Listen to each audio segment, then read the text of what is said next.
NAFTA is an international agreement that was signed by the United States of America, Canada, and Mexico. The US commenced bilateral trade negotiations with Canada more than 30 years ago, resulting in the US-Canada Free Trade Agreement, which entered into force on January 1, 1989. In 1991, bilateral talks began with Mexico, which Canada joined. The NAFTA followed, entering into force on January 1, 1994. Tariffs were eliminated progressively and all duties and quantitative restrictions, with the exception of those on a limited number of agricultural products traded with Canada, were eliminated by 2008.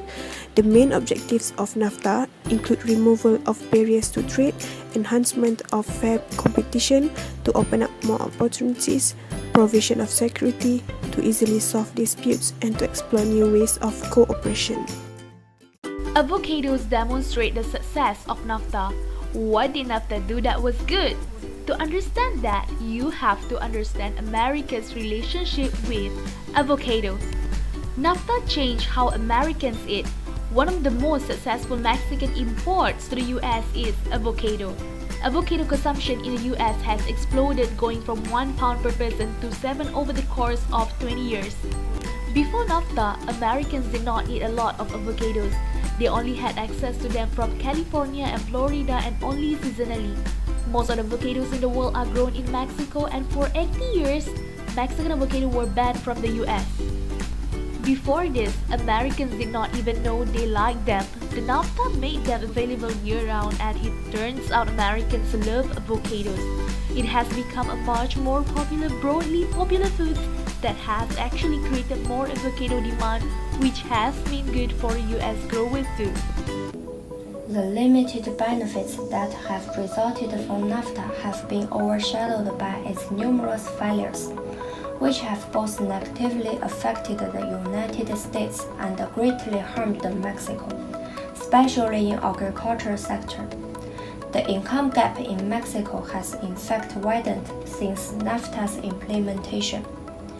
The poverty rate in Mexico rose from 45.6% in 1994 to 50.3% in the year 2000, and the number continues to climb. In the year 2010, the World Bank reported the most recent poverty rate in Mexico at 51.3%. As a result, Mexico has not seen the benefits promised from NAFTA. NAFTA has the main impact with a stronger growth created jobs. From the NAFTA agreement directly supported 5.4 million jobs, while trade with these countries supports 17.7 million. Besides, NAFTA lowered prices. United States oil imports from Mexico cost less because NAFTA got rid of tariffs. That reduced America's reliance on oil from Middle East. However, the negative impact of NAFTA caused when job migration suppressed wage. Companies threatened to move to Mexico to keep workers from joining unions. Without the unions, workers could not bargain for better wage. Moreover, unemployed Mexican farmers went to work in substandard conditions in the Maquiladora program. Other than that, NAFTA allowed Mexican trucks access into the United States as well.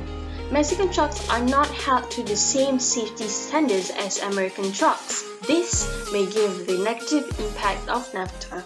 Is NAFTA truly relevant today? After Donald Trump's election, he proposed a renegotiation of NAFTA. When evaluating its relevancy, we should look at the benefits and drawbacks of NAFTA on the society. The advantages of NAFTA can list out how it creates more job opportunities for the North American people.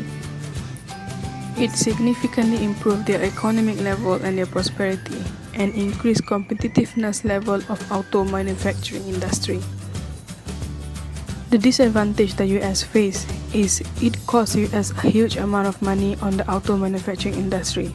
Currently, US economy is at 18.86 trillion. In conclusion, NAFTA is still needed today because it provides more benefits rather than drawbacks. Having high employment rate can lead the country to increase their economic